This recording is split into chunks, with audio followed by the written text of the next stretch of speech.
Well, go on. Maverick in the space one more time. And the man trying to change. Still, best and most credible opinion. Fear and fearless analysis. And me go zoom in on the announcement that the Inter-Secondary School Sports Association, Issa, that's the body responsible for high school sports in Jamaica. They made the announcement that they will be waiving the academic requirements for this year's Boys and Girls Championships. Obviously in response to the schools affected by Hurricane Melissa. Them said by and large, of the schools in the western part of Jamaica and other schools who can make the case said they were adversely affected. Them academic program was adversely affected by the passage of this ruthless hurricane. And I say, well done, Issa. But we still have to put it further about academic qualification and mandated academic requirements for students of a school represent the school in a sports. I think it's discriminatory. And I don't think any academic stipulations, any at all, should be applied to a student of a school to represent a school in a sport. Unless they will apply the same academic stipulation for every single extracurricular activity. Follow me now, man. Follow the balance. Yeah, and the fairness what I argue about now. It is unfair to ask a youth to run for the track team, or we play for the Manning Cup and the Costa Cup team, or a youth to play for the cricket team, a youth to play for the basketball team, for the swimming team, whatever sport a youth will go to a school, have this academic standard to reach, minimum academic standard. And no matter what the standard is, that is immaterial to the principle we may argue, Right now, I think the academic standard is, last time I checked, it was 45% in at least 4 subjects. Something in that realm there. But the principle of it, most people are going to look at it and say, well, that is achievable. If you're not achieving that, why are you in school and blah, blah, blah. But that's not the point. The point is that as long as you attend the school, you legitimately are a student of the school, you should be able to represent the school in whatever curricular activity your ability and your talent allow you to. So, here the hypocrisy in this rule now, and the discriminatory element in this rule.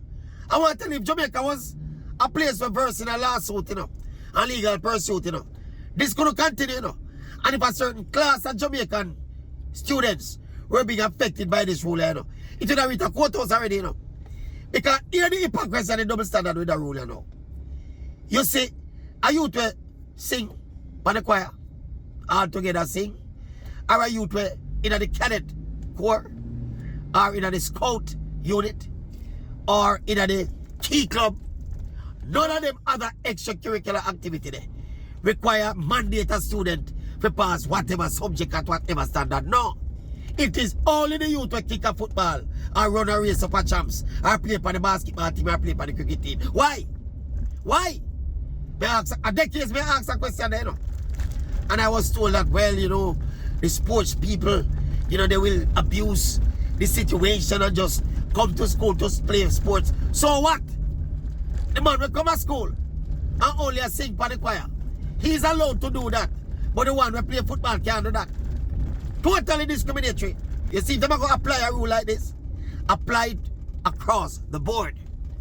So as long as you go to selective extracurricular activity, that now becomes discriminatory. When they lie with them, Africa tell them.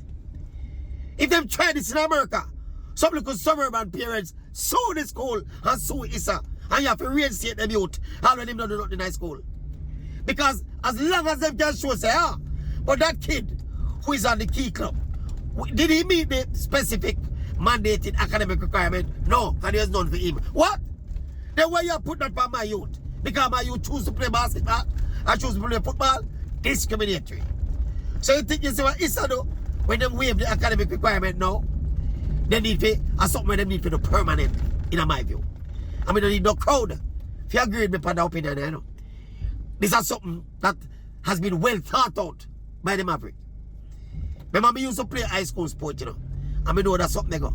And there's another element to it as well, Why do we assume that every single kid that goes to school is capable of academic excellence. No, no, go say no. And every youth can do medicine, can do law, you know. And every youth even functional academically. So what you have to say, if a youth not functional academically, in another place in the world, you will kick him out of school. And if he can't play football, you will stop him from playing football because he not qualified academically. No! Allow that kid to do what he's good at. Let him feel a part of the school community, just like the A student, whether upon the school challenge team or the president of the key club. It's a school community you're building. You're grooming these kids to go out into the wider world. And this unfairness, as it relates to the sports students, it hurt me even more as a former sports student. See, me never used to, well, at the time when me I go to school still, there was no specific academic requirement. Each school used to have them own standards where them set. And it is incumbent on the respective school to ensure, say, you know, the man who made up on the football team, or on the cricket team, or on the track team, them got a class. That are the school's responsibility. Issa should not be mandating nothing. If we go to school, they have a minimum attendance. The only thing that needs to stipulate is a minimum attendance record. So if you go to school once a week, then you're not serious about school.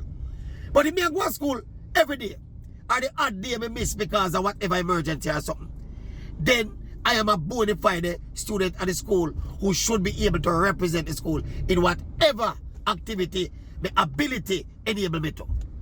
How the Maverick so? You know, if you agree with me, no, but just tell me what me I say reasonable. Don't tell me some Maverick you talk foolishness. Explain to me how you think it fair for the youth when the Sam major in the cadet corps. If you go to school every day, go on bench and don't do nothing. When him come out of the cadet room, he just go food around the girl around the campus. And then him go down on the ball field, go burn weed with him friend them. And him can be the Sam major at the cadet corps. But the man will play ball. Because of ball in play. Because of basketball in play. Because of cricket in play. Him can play the game where him love and is good at. Would I make him feel a worthy part of the school community. Simply because he have to excel in an academic area. It is wrong. It is, in principle, it is discriminatory. Where's the lie where the mother can tell lie? Search for the lie, see if you can find the lie. See if you can find the lie. Remember the principle of what I say, no? You're targeting one group. That is discrimination. Tell me the lie, me I tell. Eh? Where you find the lie? Where you find the lie? You tell them, Maverick. Eh? You find it yet? Tell me if you find it yet. You find it yet? You can't find it. Search and find. How much Maverick you find? One Maverick, not few. Not few. One Maverick. Eh? Discrimination of the highest order. Congratulations, Issa. It's a step in the right direction. You need to complete it now.